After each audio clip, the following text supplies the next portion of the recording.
What's up, guys? It's Lou from Unbox Therapy, and I'm very excited to unbox the brand new PS3 3D display with SimulView technology.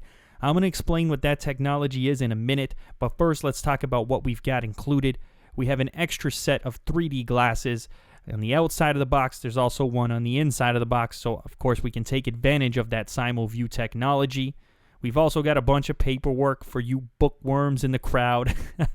Just explaining how to charge up your 3D glasses. After all, they are active shutter glasses. They do require power, but it is nice to have rechargeable ones so you don't have to go looking for those watch batteries. So my Samsung TV looks for those. The next thing we've got is an HDMI cable. Hooray! Finally, the manufacturer has included an HDMI cable with your television. That is beautiful. I've been clamoring for that kind of thing for a long time, and we finally have it. You've also got a copy of MotorStorm Apocalypse. This is one of the few games at launch that supports that SimulView technology. I'm going to tell you more about that right now. What it does is it allows for two people to play a game locally, versus mode, and not see what the other individual is doing.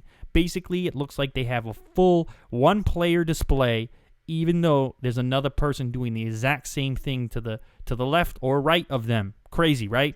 No more split screen, no more half display. You see the full display, but you don't see what your partner is doing. Very cool. You've got the world's shortest micro USB cable included for charging up your 3D glasses. One thing I do want to mention is that these were pretty tight when I did use them. They're definitely not as loose as the Samsung glasses that I mentioned earlier that shipped with my television. So that's something to note if you've got a large brain. Anyways, the other things here are relating to the television now. And the first two components here are how you're going to mount the TV, how you're going to put it on its stand.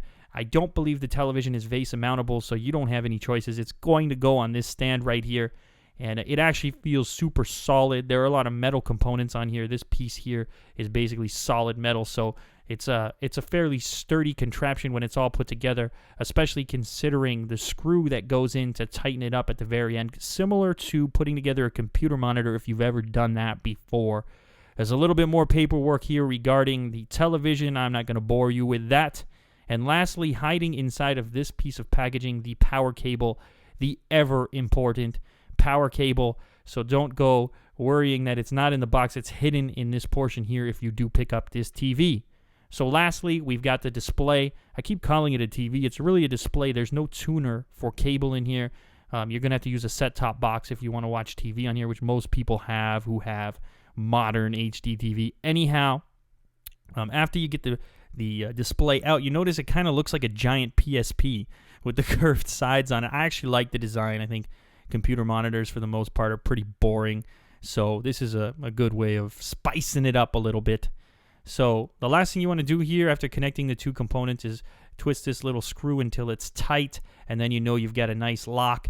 And then you just drop the display right down on the two components. You'll hear a click, and you're good to power it up.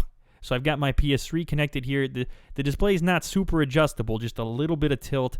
That's about it. You don't get too much these days. Now here's a closer look in and around the display. As you can see, there's a nice look at that curved edge. The controls are all on the lower right side. There is no remote included. That's a little bit nuts. But these are a little finicky to use. I'll show you more about those in a minute. But this display is nice and pretty. It's real thin. I actually do like the aesthetics of it. You've got headphone out, 2 HDMIs, an analog audio in, and a component in. That's enough for most people nowadays, but it isn't a ton. But then again, this is not a super expensive television. So as you guys can see, the display looks nice. As I mentioned before, it's not the brightest I've ever seen, but there is zero input lag. Now that's important. It means it's going to perform really well when you push a button on your controller. It's going to happen instantaneously on the display.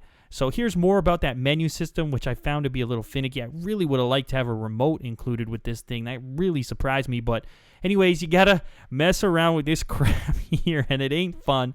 I'm telling you, you got to kind of guess at what you're touching unless you fully turn the display around, which most people aren't going to be able to do. And it brings up this menu system up here, which, as I said before, is not the most fun. So get it set up the way you like, and then never touch those buttons again. Anyway, guys, I'm impressed. I gotta say, I've been looking for a gaming display with zero input lag that looks, a little bit more unique than a regular computer monitor, and this might just be it. And it does match the PS3 real nicely. So anyway, guys, if you enjoyed this content, hopefully you can like and favorite this video. As you know, it helps me out a bunch and helps me produce more content. As always, I want to thank you for watching. And other than that, check out the channel if you haven't done so yet. And until next time, I'll see you around. Later, guys.